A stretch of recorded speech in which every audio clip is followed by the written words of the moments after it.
अभिनंदन। रत्नेश्वर महादेव मंदिर के इस पावन प्रांगण में बैठकर के चातुर्मास सत्संग का हम लोग लाभ ले रहे हैं। कल हम लोगों ने श्रीमद्भागवत के महात्म्य के अंतर्गत श्रवण किया कि धुंधुकारी जो हमेशा पाप कर्म में ही जिसकी प्रवृत्ति थी, जिसको पाप के अलावा, दुराचार के अलावा, अन्याय अत्याचार के अलावा और कुछ भी अच्छा नहीं लगता था, उस धुंधुकारी की भी मुक्ति हो गई। उसको भी लेने के लिए भगवान का विमान आया। पार्षदों ने उनको विमान के अंदर बिठा करके भगवान के धाम में निवास दिया।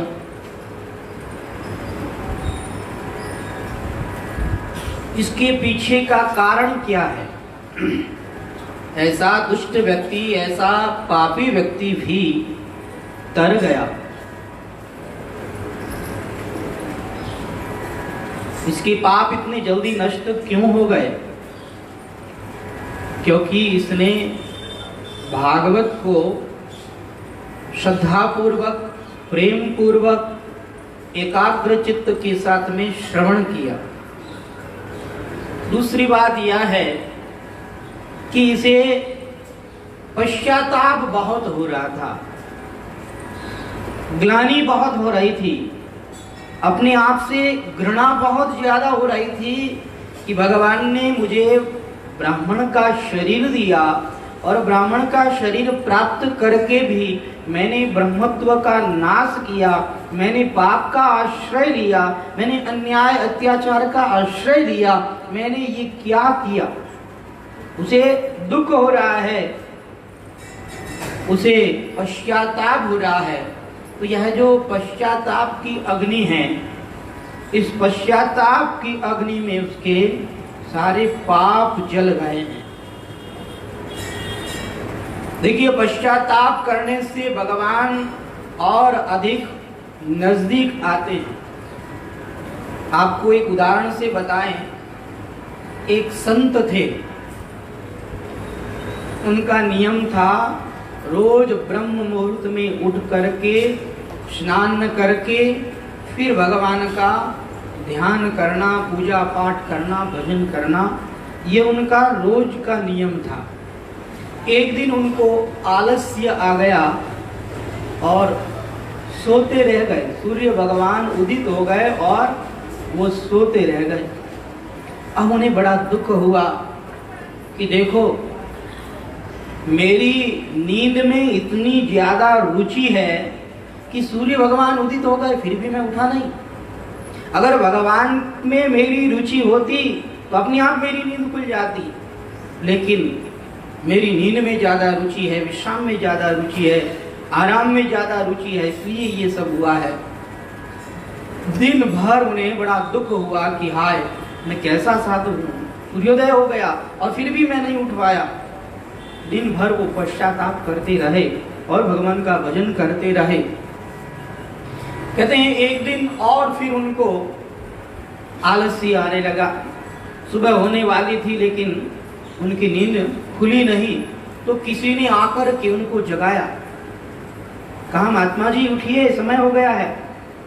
तो वो तुरंत उठे और कहा कि अरे बहुत ज्यादा समय हो चुका है, लेकिन फिर भी अभी सूर्योदय हुआ नहीं है। उस व्यक्ति का उन्होंने बड़ा आदर किया और उसका आभार व्यक्त करते हुए कहा कि वाह, आज तो मैं ज्यादा थका हुआ था और आज भी सूर्योदय के बाद में ही मैं जगने वाला था, लेकिन आज आपने आकर के मुझे जगा दिया। आपका मैं बहुत बहुत आभारी हूँ। परंतु आप अपना परिचय देंगे, आप हैं कौन? तो उसने कहा, मैं और कोई नहीं, मैं कामदेव हूँ। लोग मुझे मनमथ कहते हैं। कहा कामदेव और मुझे जगाने के लिए आए। महाराज बात गले नहीं उतर रही है। हमने तो सुना है कि कामदेव लोगों को भगवान से विमुख कराने वाला है। कोई अगर भगवान में लग रहा हो तो उसके मन को भटका करके संसार की ओर लगाने वाला है कामदेव। आप ये विपरीत काम कब से करने लगे? भगवान से विमुख न करा करके आप भगवान के सन्मुख कराने वाला काम कब से कराने लगे? कहा नहीं, आपके समझने में फर्क है, मैं तो अपना काम ठीक ही कर रहा हूं। भगवान से विमुख कराने का जो मेरा काम है मैं वही काम कर रहा हूं। कहा कैसे?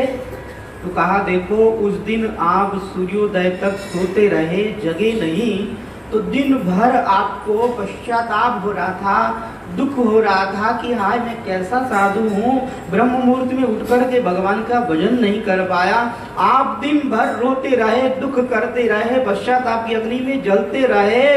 तो इससे हुआ ये कि आप बहुत जल्दी भगवान के नजदीक पहुंच गए, बहुत अत्यधिक भगवान की ओर आपकी नजदीकता हो गई। मैंने सोचा आज भी अगर सूर्योदय के बाद में उठे तो और ज्यादा भगवान के नजदीक पहुंच जाएंगे, इसलिए मैंने आपको पहले से जगह दिया ताकि आप पूजा करते रहो और मनी राम जी कहीं घूमते रहें, ताकि मेरा काम बनता रहे। इस कामदेव का यही कार्य है, लोगों को भगवान से विमुख करना, ये कामदेव का कार्य है। कामदेव ने अपना कार्य ठीक ढंग से किया। तो कहने का मतलब यह है कि पश्चाताप से भगवान की ओर हमारी बहुत ही जल्दी निकटता हो जाती है। इसलिए हमें दुख होना चाहिए, हमें पश्चाताप होना चाहिए कि देखो भगवान ने मानव जीवन दिया और इस मानव जीवन में भी हमने भजन नहीं किया, इस मानव जीवन में भी हमने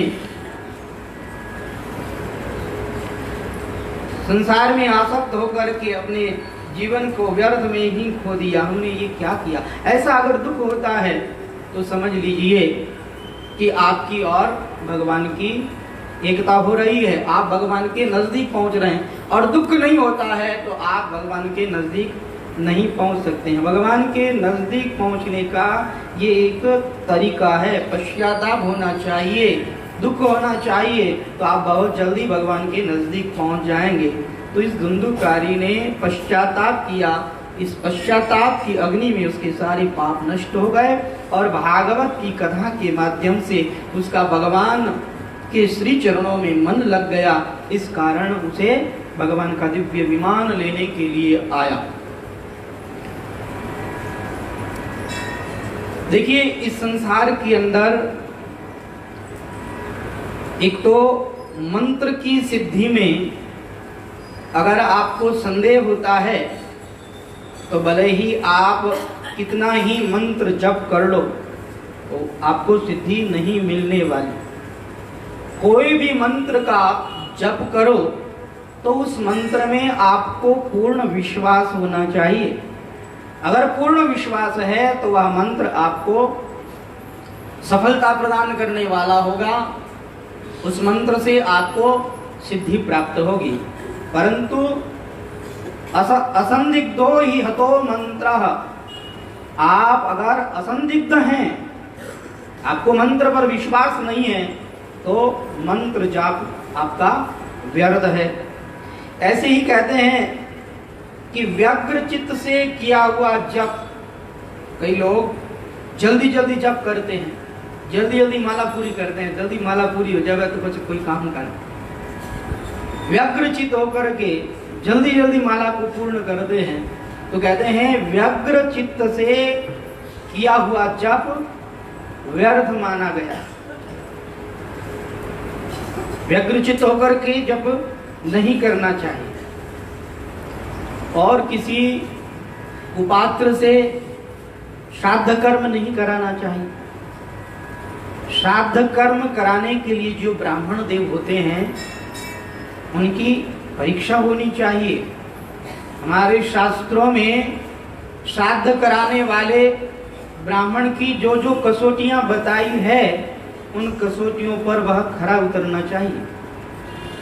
श्राद्ध कर्म कराना ऐसे ब्राह्मण से ही कराना चाहिए जो उसकी विधि को पूर्ण रूप से जानता हो। जो उस विधि को पूर्ण रूप से नहीं जानता हो, उसके द्वारा श्राद्ध कर्म किया गया निष्फल है। और देखिए, श्राद्ध का जो भोजन है वह भोजन भी केवल उसी ब्राह्मण को ही कराना चाहिए। आजकल लोगों में ये परिपाटी बन गई है कि घर में श्राद्ध होता है तो रिश्तेदारों को बुलाते हैं, कई साधुओं को बुलाते हैं और कई ब्राह्मणों को बुलाते हैं। लेकिन आप शास्त्रों को उठा करके देखिए, शास्त्र में लिखा है कि श्राद्ध के लिए जो आपका भोजन बनाया गया है, वह जिस ब्राह्मण को आप लेकर के आते हैं वह ब्राह्मण भी पात्र होना चाहिए।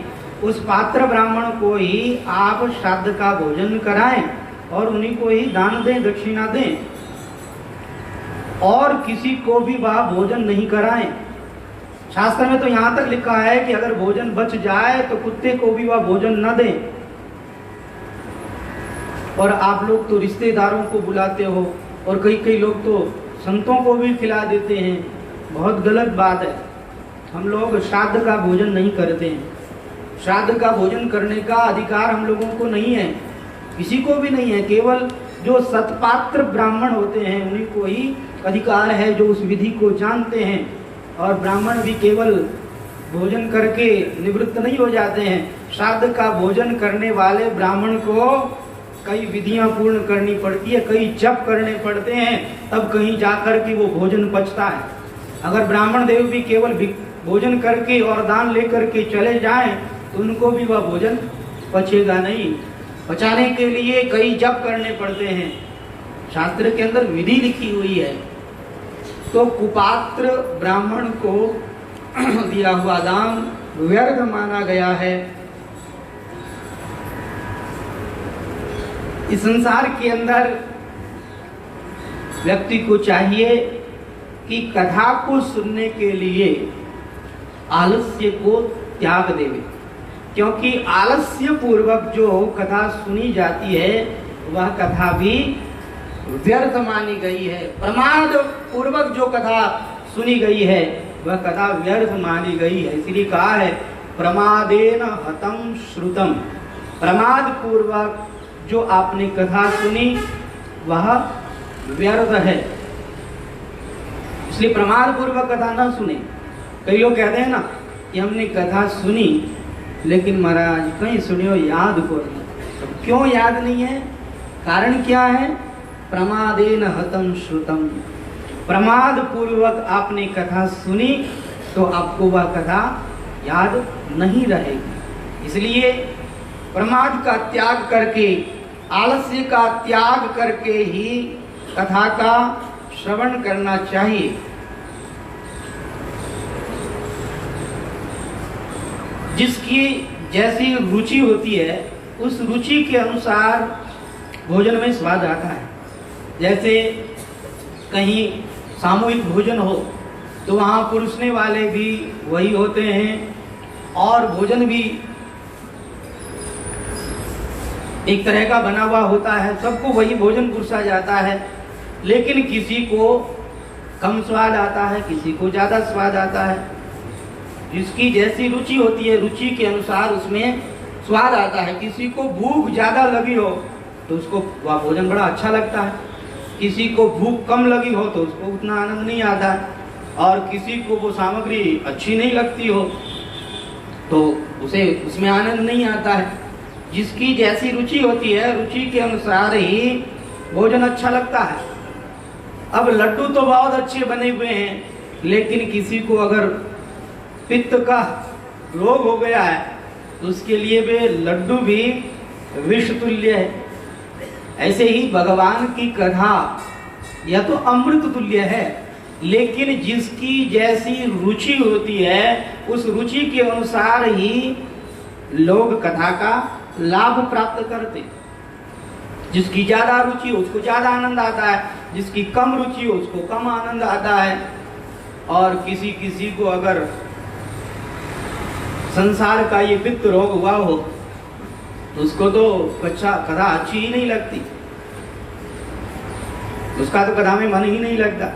तो कथा में अगर आपकी रुचि होगी तो उसमें विशेष लाभ प्राप्त होगा।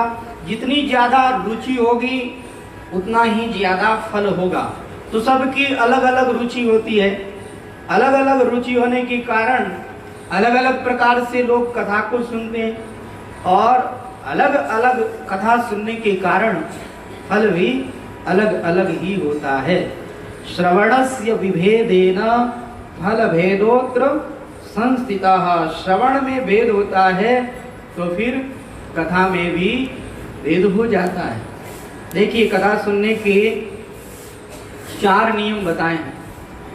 एक तो जिससे हम कथा सुन रहे हैं उस पर हमें पूर्ण विश्वास होना चाहिए, ग्रंथ पर हमें पूर्ण विश्वास होना चाहिए, व्यास पर हमें पूर्ण विश्वास होना चाहिए। कई लोग अपने ग्रंथों पर विश्वास नहीं करते, कहते हैं उस ग्रंथ में तो ऐसा लिखा है वैसा लिखा है। ऐसा थोड़ी होता है।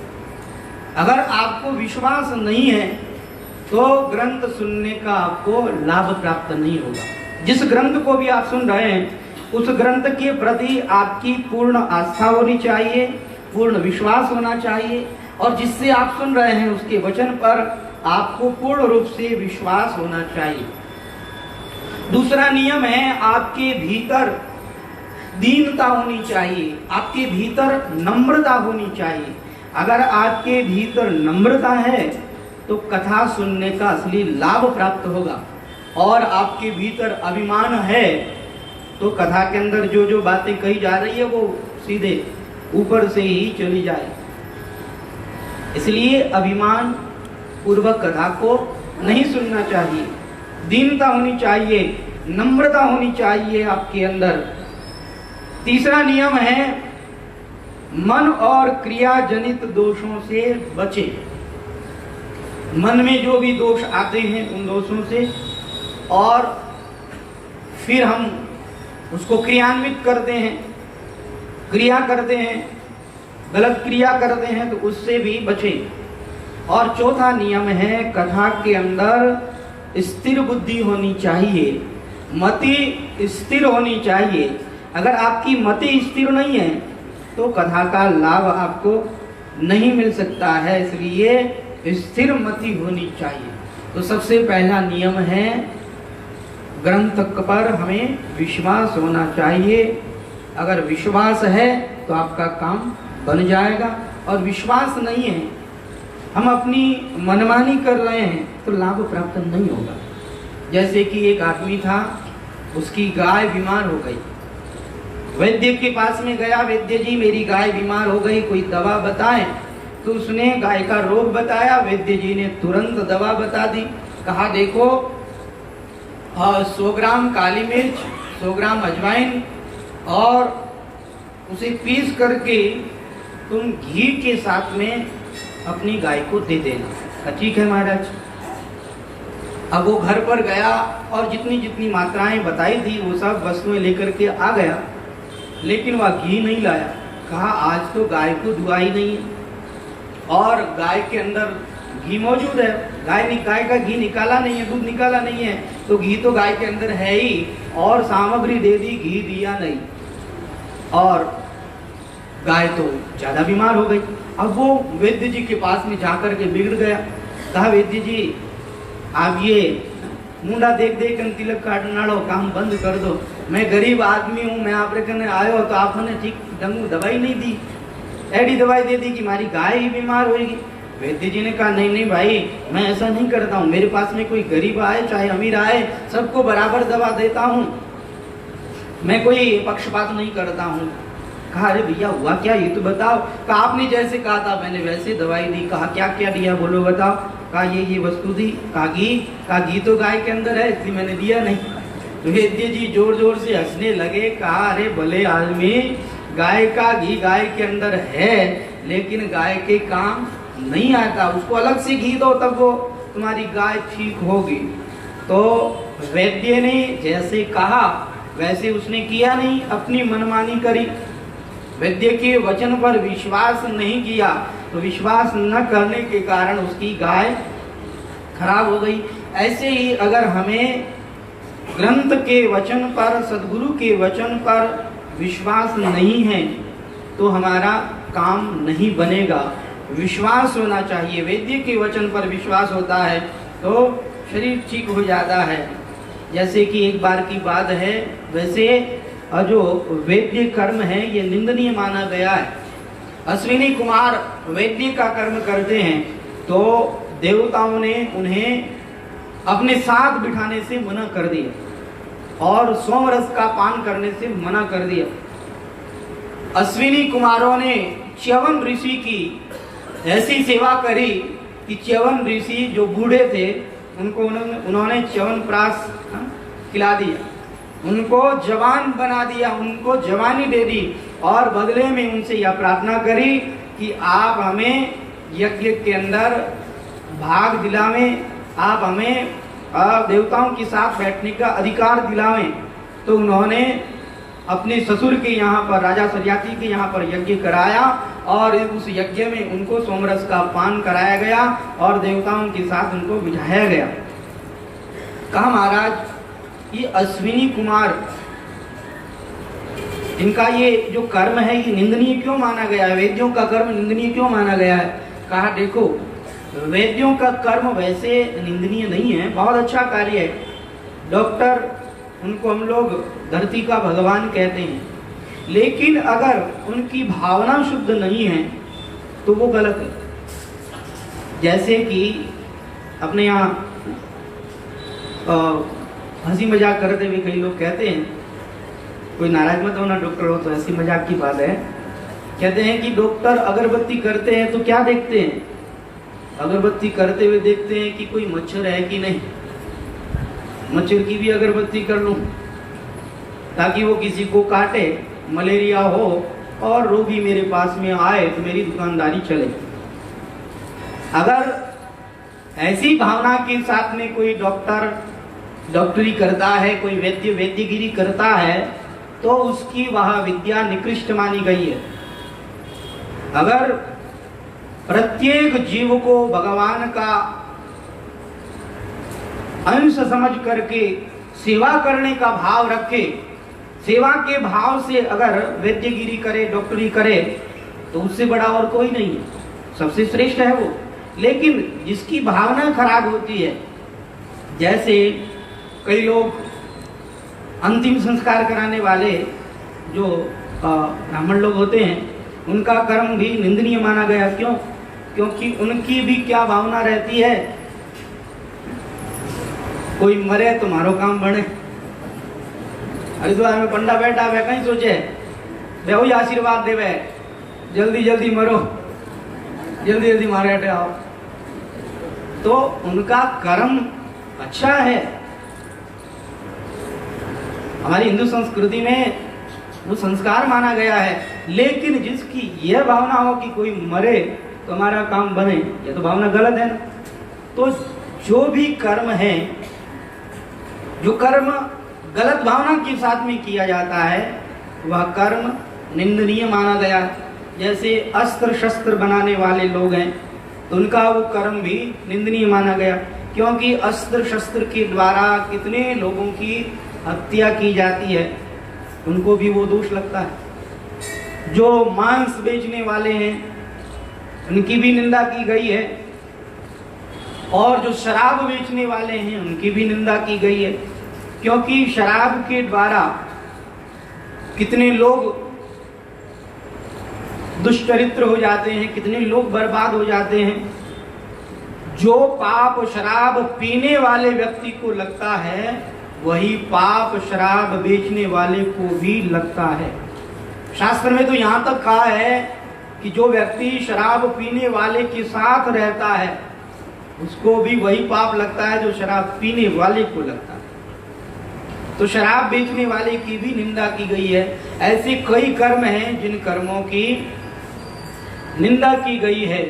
अश्विनी कुमार, इनका काम वैद्यगिरी का, और इन्होंने एक बार दधीची ऋषि की इतनी सेवा करी, इतनी सेवा करी कि दधीची ऋषि ने कह दिया कि मैं तुम्हें ब्रह्म विद्या का पात्र समझता हूं, तुम्हें ब्रह्म विद्या दूंगा। इंद्र को पता लगा तो इंद्र ने दधीचि ऋषि से कह दिया, महाराज आप ऐसा नहीं कर सकते हैं, आप अश्विनी कुमारों को ब्रह्म विद्या का दान नहीं दे सकते हैं, अगर आप नहीं माने तो मैं आपका सर काट दूंगा। अश्विनी कुमारों को जब दधीचि ऋषि ने यह बात बताई, अश्विनी कुमारों ने कहा, महाराज इतने बड़े तपस्वी महात्मा होकर के आप डर गए, आपको डरने की आवश्यकता नहीं है, हम आपके साथ हैं, आप तो बस हमें ब्रह्म विद्या दो, आगे का काम हम कर लेंगे। अश्विनी कुमार शल्य क्रिया करने में इतने निपुण हैं, अश्विनी कुमारों के समान तो कोई डॉक्टर हो ही नहीं सकता। अश्विनी कुमारों ने दधीचि ऋषि का सर काट करके एक घोड़े को लगा दिया और घोड़े का सर दधीचि ऋषि को लगा दिया और दधीचि ऋषि के द्वारा उन्होंने ब्रह्म विद्या प्राप्त करी। जैसे ही देवराज इंद्र को पता लगा कि मेरे मना करने पर भी दधीचि ऋषि ने अश्विनी कुमारों को ब्रह्म विद्या का दान दे दिया, तो उन्होंने आकर के सर काट दिया दधीचि ऋषि का। लेकिन अश्विनी कुमारों ने तो पहले ही अपना काम कर लिया था। तुरंत उन्होंने घोड़े के ऊपर जो दधीचि ऋषि का सर लगाया हुआ था उसे ला करके वापस दधीचि ऋषि को लगा दिया। तो सेवा करने के कारण वैद्यगिरी करते हैं, लेकिन सेवा का भाव होने के कारण इन अश्विनी कुमारों को सीधे ब्रह्म विद्या की प्राप्ति हो गई। तो ये वैद्यगिरी डॉक्टरी ये कोई कम नहीं है, लेकिन अगर गलत भावना के साथ में की जाए तो यह व्यर्थ मानी गई है, यह निंदनीय मानी गई है। यही अश्विनी कुमार एक बार पिंगल विद्या सीखने के लिए शेष भगवान के पास में गए और शेष भगवान को जाकर के इन्होंने प्रार्थना करी कि आप हमें पिंगल विद्या सिखाएं। हमारे शेष भगवान ने कहा कि हम आपको ये पिंगल विद्या सिखाएंगे तो सही, लेकिन देखो हमारी आंखों में बहुत जोर की पीड़ा हो रही है, आप ऐसा करो हमारी आंखों का पहले इलाज करो। तो उन्होंने तुरंत शेष भगवान की आंख में, जिसमें पीड़ा हो रही थी उस आंख में त्रिघात नाम की एक बहुत बढ़िया दवाई डाली आंख में। लेकिन जैसे ही आंख में दवाई डाली तो उनकी आंख की पीड़ा और ज्यादा बढ़ गई। अब तो वो अश्विनी कुमार घबरा गए, कहा इस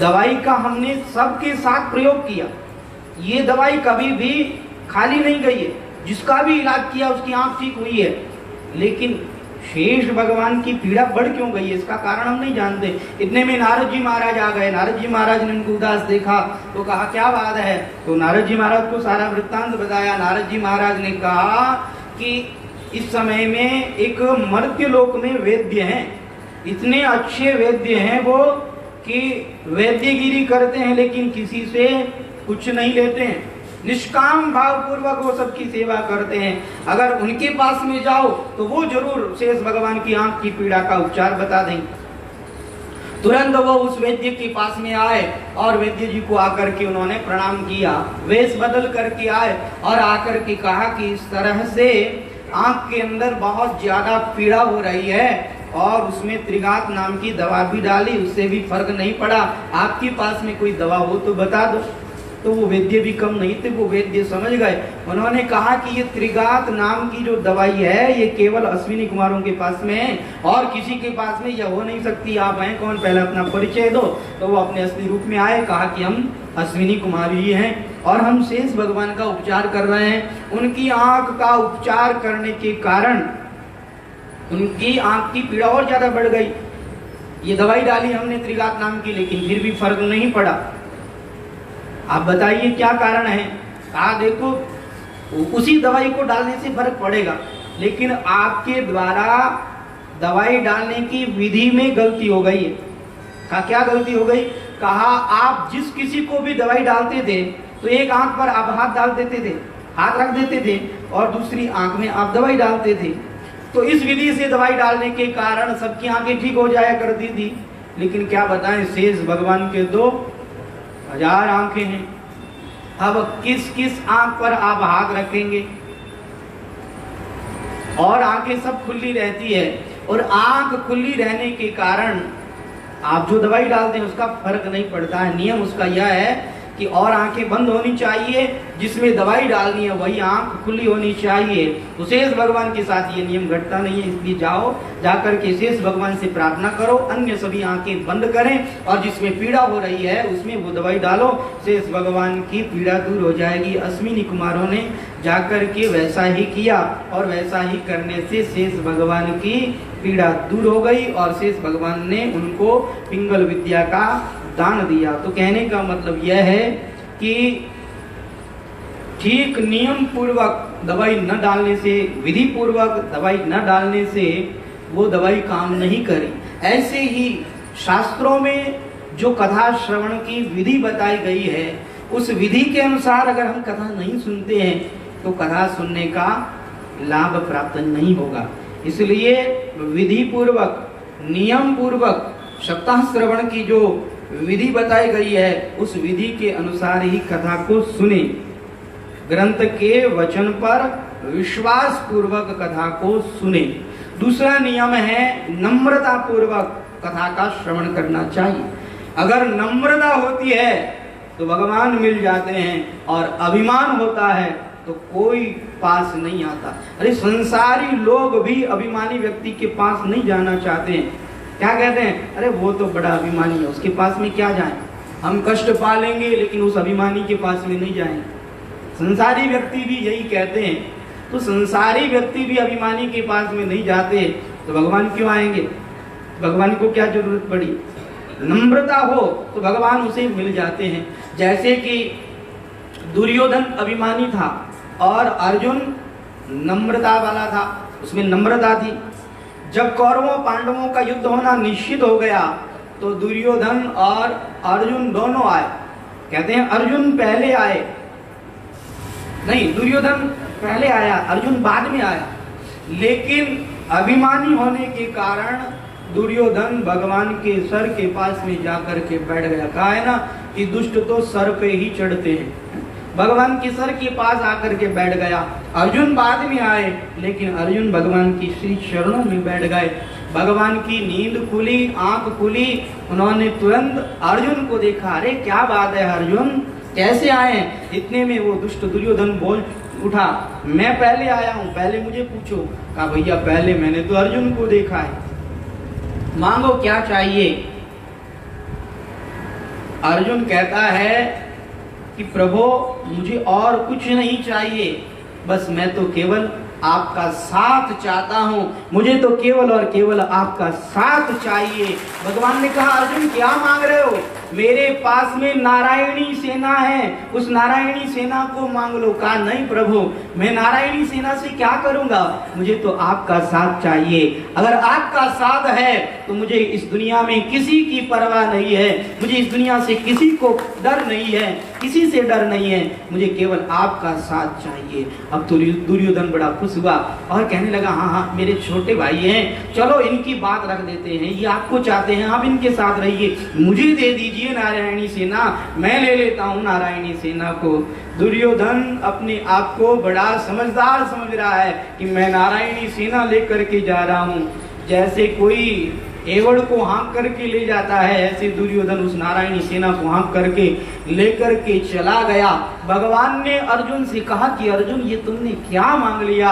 अर्जुन रोते हुए कहने लगे प्रभु मुझे नारायणी सेना नहीं, मुझे आपका साथ चाहिए था, आप कृपा करें और कृपा करके मेरे सारथी बन जाएं। भगवान ने कहा अर्जुन आज मैं तुम्हारे इस प्रेम का आभारी हो गया हूँ, आज मैं कायल हो गया हूँ तुम्हारे इस प्रेम का, आज मैं तुम्हें अपना सारथी बनने का वचन देता हूँ। लेकिन देखो मैं शस्त्र नहीं उठाऊंगा, मेरी ये प्रतिज्ञा है, इस प्रतिज्ञा का भी तुम ध्यान रखना, ख्याल रखना। का कोई बात नहीं महाराज, केवल हमें तो आपका साथ चाहिए। और भगवान का साथ अर्जुन को था, इसलिए अर्जुन ने उस कौरव सैन्य सागर को भी पार कर लिया। सारे कौरव मारे गए और पांचों पांडवों का बाल भी बांका नहीं हुआ। क्यों? क्योंकि भगवान उनके साथ थे। भगवान उनके साथ क्यों थे? क्योंकि उनके अंदर नम्रता थी। जिसके अंदर नम्रता होती है भगवान भी उसका साथ देते हैं, और जिसके अंदर अभिमान होता है उसका कोई साथ नहीं देता। इसलिए कथा सुनने का दूसरा नियम यह है कि आपके अंदर नम्रता होनी चाहिए, अभिमान कभी नहीं होना चाहिए। तीसरा नियम है मन में दोष नहीं होना चाहिए। मन के अंदर जो भी दोष आते हैं उन दोषों को छोड़ना चाहिए। देखिए, मन में जो आपके अंदर दोष आते हैं उनको मानसिक दोष कहते हैं। जैसे किसी के मन में आता है कि ये हमारे से आगे क्यों बढ़ गया, हम इसका अनिष्ट करेंगे। किसी के अनिष्ट करने की भावना मन में आई तो वो मानसिक दोष हो गया। और कई लोग ऐसे होते हैं जो चिढ़ जाते हैं और सामने वाले पर गालियों की बरसात कर देते हैं, अंट-संट कुछ भी बोलने लगते हैं। तो जो अंट-संट बोलता है, गालियां निकलता है, उसका वो वाचिक दोष माना गया है। और कई लोग तो हत्या भी करने लग जाते हैं, शरीर से दूसरों का अनिष्ट करने लग जाते हैं, तो वो कायिक दोष माना गया है। कायिक, वाचिक और मानसिक, ये 3 दोष होते हैं। जिसके अंदर ये तीनों दोष नहीं होते हैं, जो इन तीनों दोषों से रहित होकर के कथा सुनता है, उसे कथा सुनने का लाभ प्राप्त होता है। और चौथा उपाय है स्थिर बुद्धि। कथा सुनने का चौथा नियम क्या है?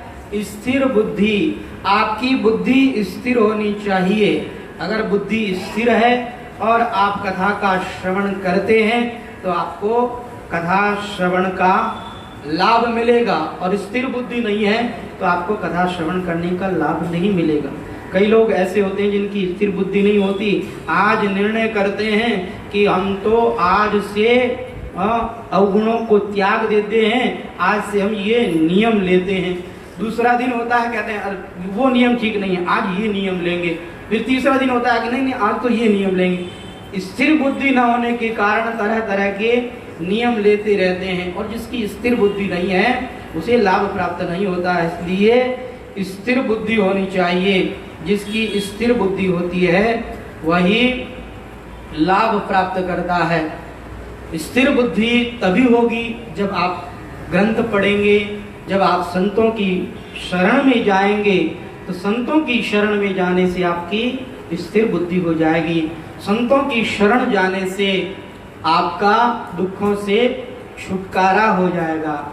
इसीलिए किसी ने कहा है कि मारो दुखड़ा सु पिंड छुटावण दे, मारो दुखड़ा सु पिंड छुटावण दे, सत्संगत में जावण दे, सत्संगत में जावण दे। मारो दुखड़ा सु पिंड छुटावण दे, मारो दुखड़ा सु पिंड छुटावण दे, सत्संगत में जावण दे, सत्संगत में जावण दे। मारो आवागमन मिटावण दे, गमन मिटावण दे, सत्संगत में जावण दे, सत्संगत में जावण दे। नामे मांगू माल मलीदा, नामे मांगू माल मलीदा, मोट बाजरी तो खावण दे, मोट बाजरी तो खावण दे, सत्संगत में जावण दे, सत्संगत में जावण दे। मारो दुखड़ा सु पिंड छुटावण दे, मारो दुखड़ा सु पिंड छुटावण दे, सत्संगत में जावन दे, सत्संगत में जावन दे। नामे देखूं नाटक सिनेमा, नामे देखूं नाटक सिनेमा। प्रभु जीरो ध्यान जगावन दे, प्रभु जीरो ध्यान जगावन दे। सत्संगत में जावन दे, सत्संगत में जावन दे। मरु टुकड़ा तू पिंड छुटावन दे, मरु टुकड़ा तू पिंड छुटावन दे। सत्संगत में जावन दे, सत्संगत में जावन दे। निंदा चुगली करे करनिया, निंदा चुगली करे करनिया। मन तो हरि गुण गावन दे, मन तो हरि गुण गावन दे। सत्संगत में जावन दे, सत्संगत में जावन दे। मारो टुकड़ा तू पिंड छुटावन दे, मारो आवागमन मिटावन दे। सत्संगत में जावन दे, सत्संगत में जावन दे। आज बनी है हमारी राम रसोई, आज बनी है हमारी राम रसोई। ठाकुर जी के भोग लगावन दे, ठाकुर जी के भोग लगावन दे। सत्संगत में जावन दे, सत्संगत में जावन दे। मरो टुकड़ा तू पिंड छुटावन दे, मरो टुकड़ा तू पिंड छुटावन दे। जावन दे मन सत्संगत में जावन दे। आज मारे तो घर संत पधार्या, आज मारे तो घर संत पधार्या। राम जी को रंग बरसावन दे, राम जी को रंग बरसावन दे। सत्संगत में जावन दे, सत्संगत में जावन दे। मरु टुकड़ा तू पिंड छुटावन दे, मरु टुकड़ा तू पिंड छुटावन दे। सत्संगत में जावन दे, सत्संगत में जावन दे।